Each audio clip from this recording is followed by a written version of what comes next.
Today, the history of the asbestos crisis in Australia.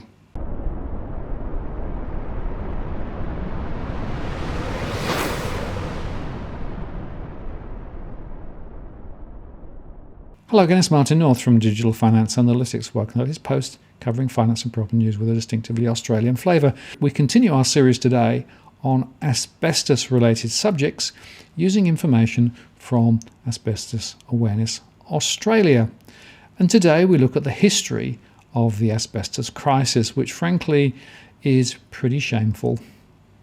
The history of asbestos actually reveals that many corporations cynically disregarded the health and ultimately the lives of others by making commercial decisions to mine and manufacture asbestos decades after its dangers were publicly recognised. The asbestos crisis in Australia is actually far from over, and the ongoing risks and harms are poorly documented and comprehended.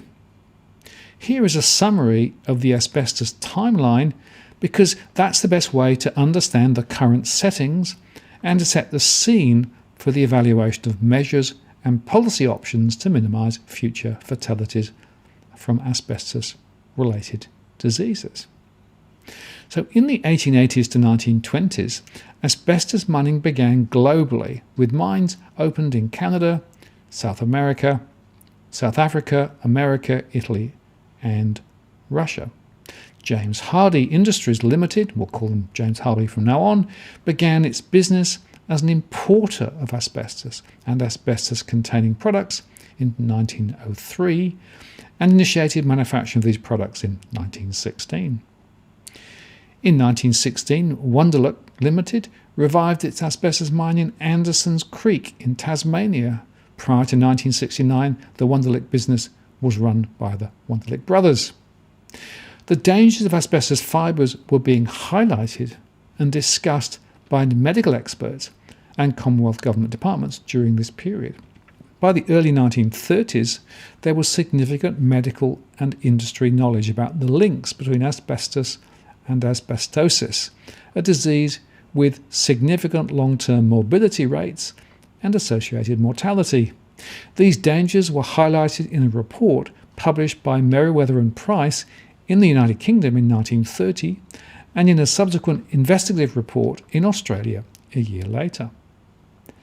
In April 1933, James Manville, a large producer of asbestos-related products in the United States, privately settled 11 cases involving asbestosis.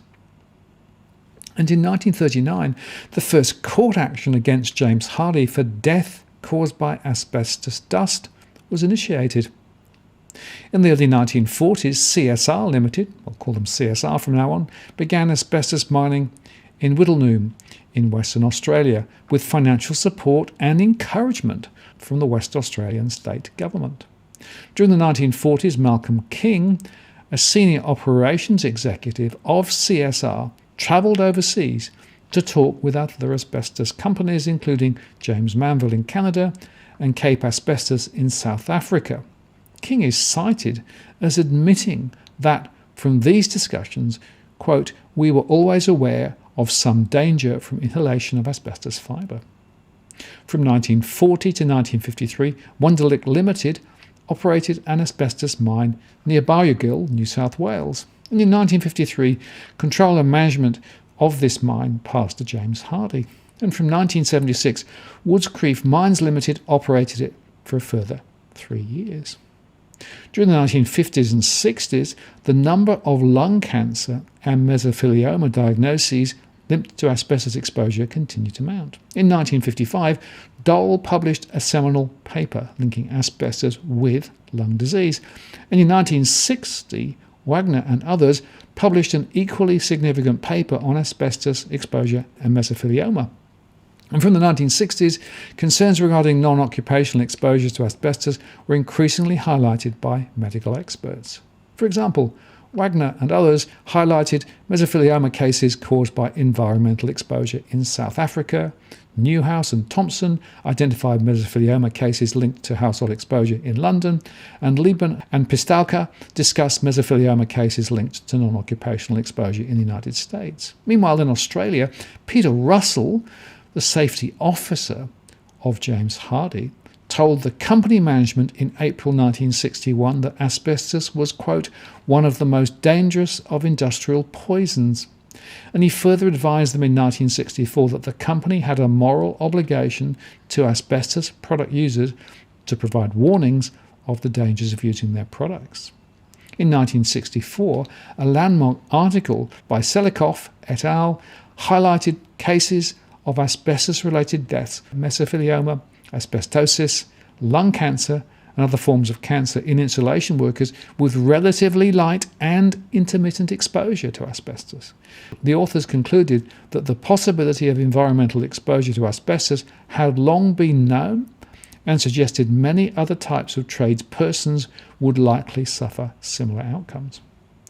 In 1964, a study by Selikoff showed that asbestos workers who smoked had 90 times the risk of developing an asbestos-related cancer than non-smokers with no exposure to asbestos. Publication of conference proceedings in 1965 stated that the only safe level of asbestos exposure is 0, and that as far as a safe level of asbestos dust is concerned, there is no safe level. The safe level is nil, and anything above the safe level is certain risk.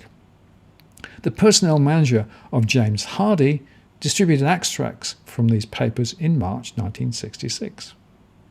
A letter dated February 1965 from Professor Gandevia of the Prince Henry Hospital to the personnel manager of James Hardie indicated that recent published work leaves no doubt of this association between asbestos and mesothelioma, and the exposure can be quite small. In February 1966, the chairman of James Hardie, Mr. Reed, received a newspaper article published in October 1965 warning about linkages between mesothelioma and exposure to families living with asbestos workers. And in July 1966, the chief medical officer of James Hardie warned the factory managers that cancer was a health risk, that there was no safe level of exposure to asbestos, and that sales may be affected. In 1966, the personnel manager of James Hardie sent an email responding to an article in the Financial Times regarding the dangers of mesothelioma, stating that the article is not new. It is merely one of many reports on world studies that have been conducted since 1935, where the association between exposure to dust and carcinoma of the lung, mesothelioma of the pleura, tumour of the bladder and uterus, and other fatal complaints was first recognised. And in 1966, CSR closed its mine in Wittenoom for business reasons. An article published in the British Medical Journal in 1967 observed that there is a vast number of do-it-yourself enthusiasts who may be exposed intermittently to highly concentrated asbestos dust. The author notes that in some cases extremely short exposures have been reported. And in 1967, an article in the Archives of Environmental Health noted that the occupational exposure of installation workers or textile workers was certainly many thousand times higher than those of neighbourhood cases or family contacts. In fact, a paper presented at a conference in Sydney in 1968 highlighted the case of an electrician with mesothelioma whose exposure to asbestos was limited to half an hour twice a month over 5 years. A report of these proceedings was circulated within James Hardie. And an article published in the Medical Journal of Australia in 1968 warned of the development of mesothelioma after minor exposure to asbestos. In fact, in 1968, the case of a 14-year-old boy with mesothelioma was highlighted in an article in the New Yorker. This boy had worked with his father sawing asbestos sheets. In 1969, CSR purchased the asbestos cement sheeting business of Wonderlink Limited and operated this company until it was sold to James Hardie in 1977. In the 1970s, authors of a study of mesothelioma sufferers involving neighbourhood and domestic exposure in Germany noted the remarkable fact that this exposure may be very short. In the 1970s, media coverage of the asbestos crisis heightened in Australia, and unions commenced industrial action to ban the use of asbestos. In 1976-1977, the World Health Organization and the International Agency for Research on Cancer confirmed that there was no safe level of exposure to asbestos and that exposure risks extend to neighbourhoods. Despite this advice, sales of asbestos-containing materials in Australia continue to climb. In 1977, James Hardie opened a new state-of-the-art asbestos cement pipe factory in Moss Vale in New South Wales. And in 1978, the chairman of James Hardie, John Reed, publicly boasted that every time you walk into an office building, a home, a factory, every time you put your foot on a brake, ride in a train, see a bulldozer at work, every time you see or do any of these things, the chances are that a product from the James Hardie group of companies has a part in it. Less than a year later, the company that then was called James Hardie Asbestos Limited, with a headquarters in Sydney, known as Asbestos House, changed its name to James Hardie Industries Limited. The prior names of the company and headquarters reflected the group's primary focus on asbestos products. And James Hardie continued to mass-produce asbestos-containing building products until the mid-1980s and manufactured asbestos cement pipes until 1987. A Canadian-owned asbestos mine at Woods Creek Mine near Tamworth continued with New South Wales state government support in the form of royalty holidays and concessional loans until 1983.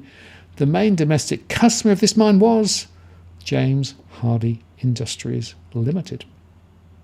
The first successful common law action made on behalf of Australian asbestos-related disease victims arose during the 1980s after many decades of private settlements. Chrysolite asbestos was banned in building products across Australia in 1987.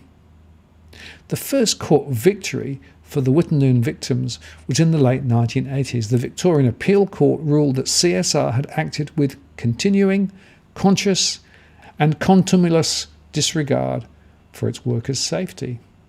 Ian Burgess, the Chief Executive Officer of CSR, conceded that the company has been found negligent in regard to the dust, and I think probably properly negligent. I mean, you can't hide behind that, but the mines department did not close the mine down, and they had the power to do so. In the 1990s, studies were published on the lethal environmental exposure of residents in Wittenoom.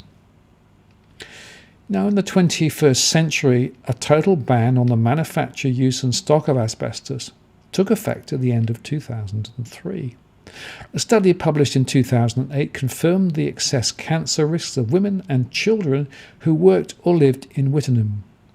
In 2010, the Australian federal government commissioned a review to make recommendations for the development of a national strategic plan to improve asbestos management in Australia. And in 2011, the first parliamentary group meeting on asbestos-related disease took place.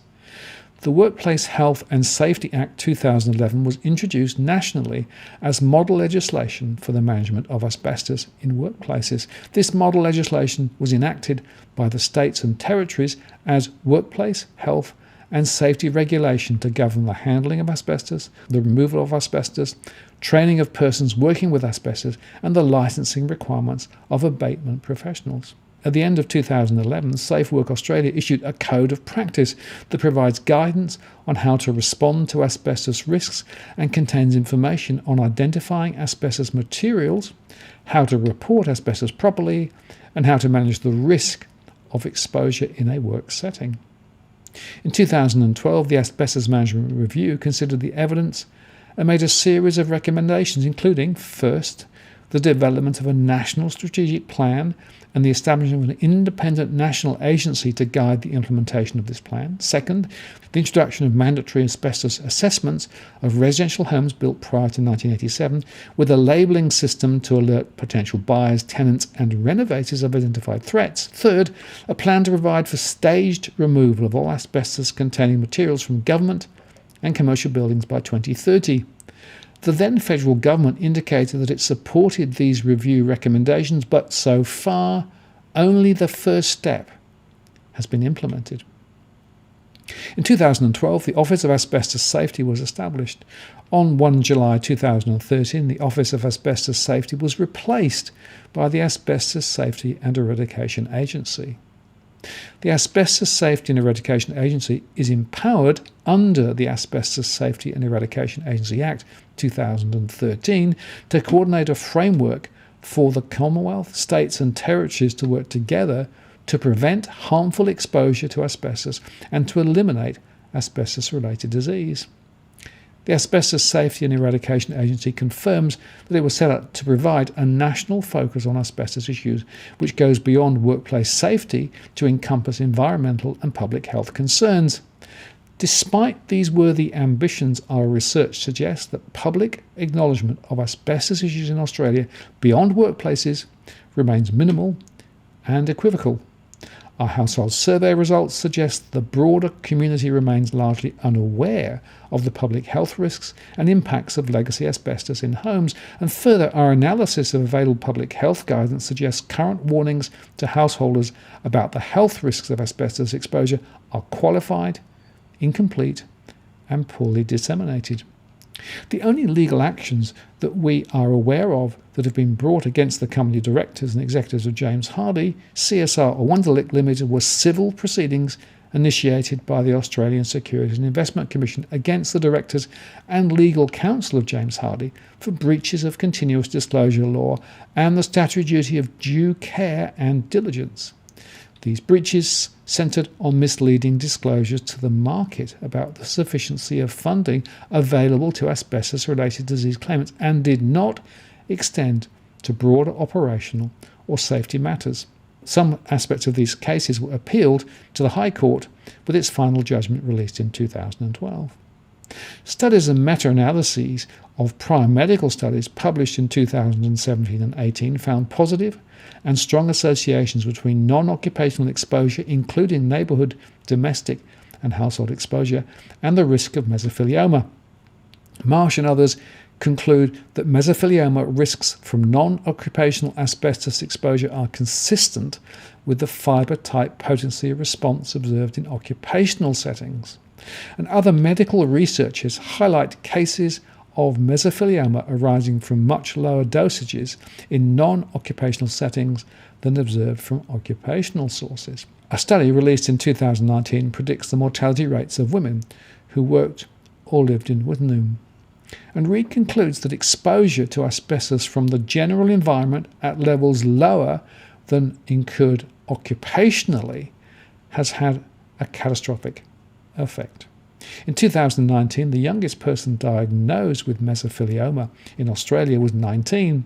At the end of 2020, the Supreme Court of South Australia found that at least by 1980, James Hardie ought to have known that there was a material risk of contracting mesothelioma from even occasional exposure to asbestos dust, which would arise from tradespeople and householders remodelling, repairing, or removing asbestos cement products in residential buildings.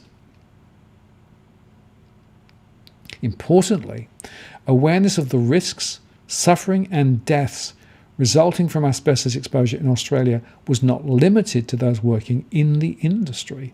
Multiple sources note that the asbestos materials industry was permitted to continue to operate because it was able to influence or have the support of many government officials, policymakers, public health administrators, medical and legal professionals and researchers. Quotes from the sources below are those that, in our view, are most consistent with the documented history of asbestos and published scientific developments. This selection is not intended in whole or in part to be complete or balanced, whatever this means in the context of the asbestos crisis. The clinic suggests that the industry was allowed to decide what constituted the public good and what level of risk to employees and consumers was acceptable. Industry, of course, viewed the acceptability of risk as being a trade-off between its own special economic interests, which it equated with the common good, and the potential loss of profits which would result from morally responsible behaviour. Brophy argues that all you really need to know about the root causes, the cover-ups and the human impact of occupancy cancer, you can learn from the example of asbestos. It also tells you everything you need to know about the reality of our economic system, what it values and what it fails to protect. It teaches about the collusion between government and industry. It addresses the issue of so-called junk science and how the powers that be control information and public health policy. It reveals the hidden injuries of class, and it drives home the old axiom of working class history that everything you get in the society you must fight for. Haid concludes that, with only a few notable exceptions, the attitude of health authorities in Australia was at best apathetic, at worst culpable.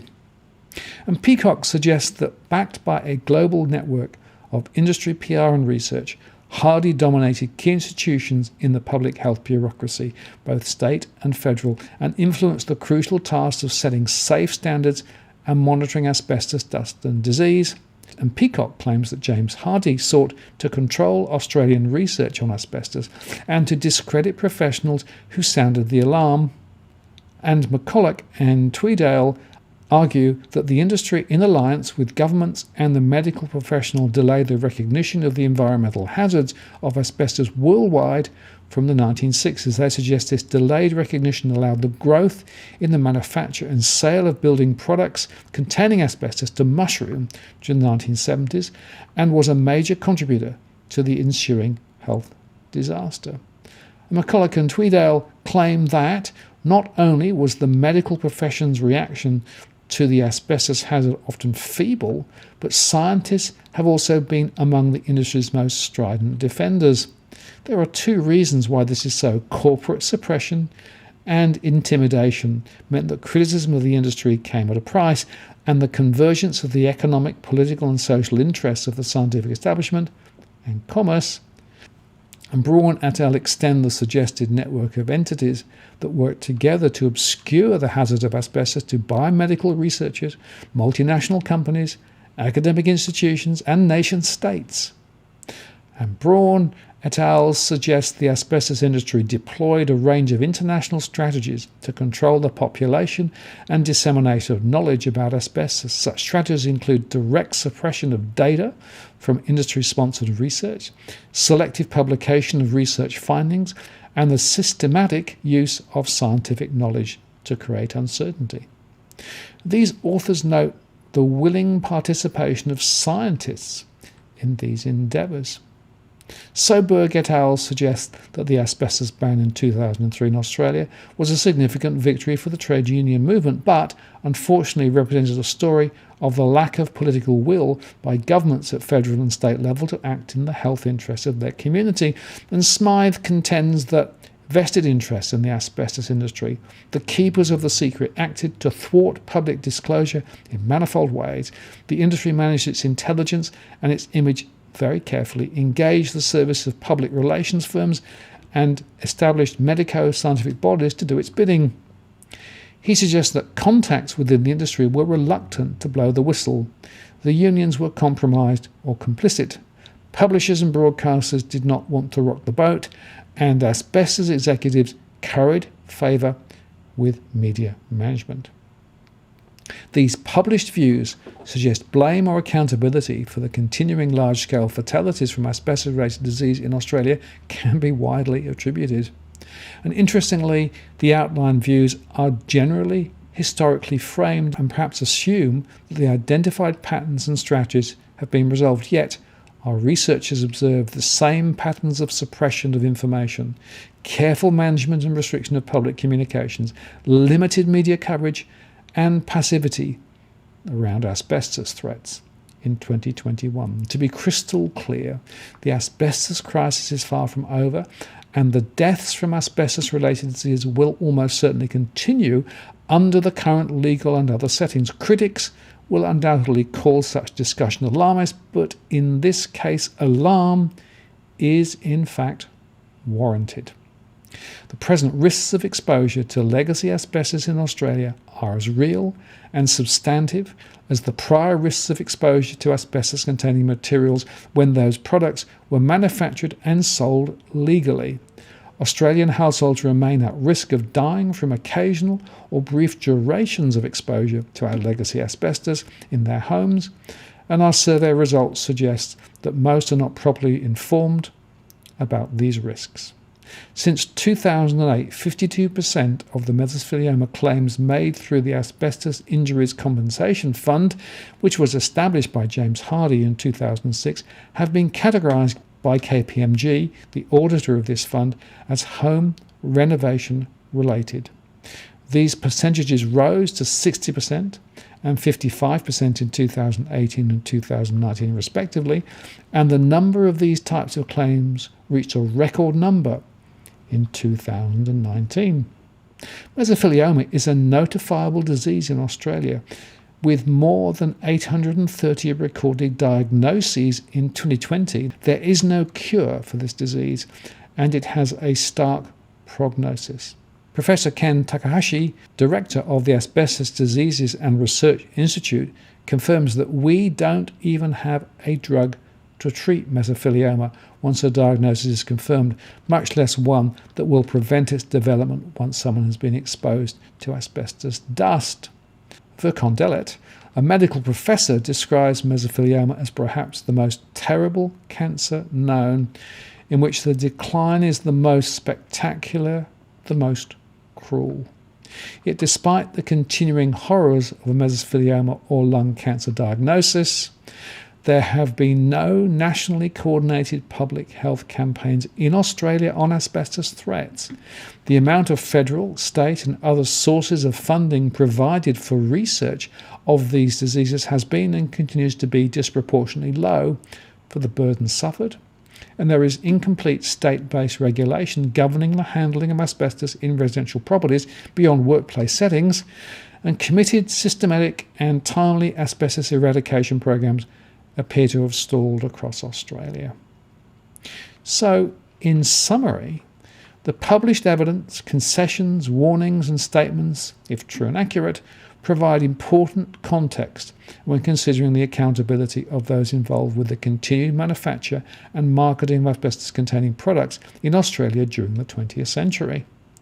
Views on when the leadership of James Hardie and CSR and the federal and state governments knew or ought to have known about the dangers and health impacts of asbestos on humans differ. Some industry participants and state governments continue to claim that their knowledge of deaths from asbestos-related diseases was limited until the latter decades of the 20th century.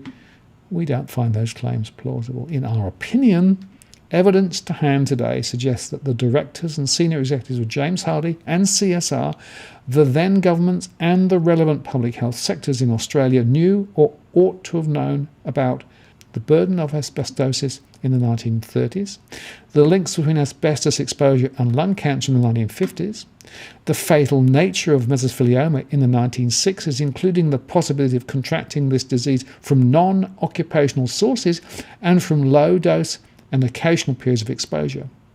We're not alone in these views. For example, in the Werfel case, Chief Justice Kourakis and Justices Nicholson and Livesey found that at least by 1980, James Hardie ought to have known that there was a material risk of contracting mesothelioma from even occasional exposure to asbestos dust that would arise from tradespeople and householders remodelling, repairing or removing asbestos cement products in residential buildings. The Justices state at 153 that we do not find the expert evidence on which James Hardie relies persuasive, and indeed, in some respects, it supports a finding of foreseeability well before Mr. Werfel's exposure to asbestos. And they note at 157 that there is evidence on which foresight of that risk may well be attributed to James Hardie at an earlier time, and in particular the time of an Australian conference in 1968. The judicial analysis in Werfel may be generous to James Hardie because it assumes that the board was not aware of medical developments outside of Australia and that their knowledge was limited to academic sources, but published material suggests that sources of knowledge on the deadliness of asbestos-related disease are not just confined to formal medical publications, as we've discussed above. Industry executives exchanged information globally regarding ongoing medical developments and lawsuits. In addition, the industry conducted its own internal research. It had ongoing access to the health records of employees. It was aware of the dust level concerns, and it knew about the deaths of employees, families, and others. Some of this evidence was kept secret for many decades and has only come to light publicly through legal proceedings. Levels of naturally occurring asbestos in Australia that present potential risks to the public are minimal because such asbestos is located well underground and cannot release harmful fibres unless exposed or disturbed. In contrast, the scale of harmful or potentially harmful asbestos products inbuilt within public, commercial and residential properties is thought by most experts to be extensive. These products were originally manufactured and distributed by James Hardie, CSR, and others to every sector of the economy, and it is these legacy products that pose the greatest risks to Australians today.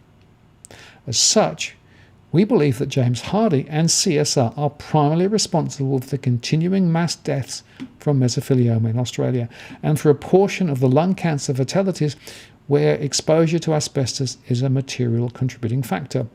Subordinate responsibility perhaps lies with the many participants who passively sat by and who are still today failing to take appropriate actions to prevent ongoing harmful exposure to asbestos, a lethal carcinogen.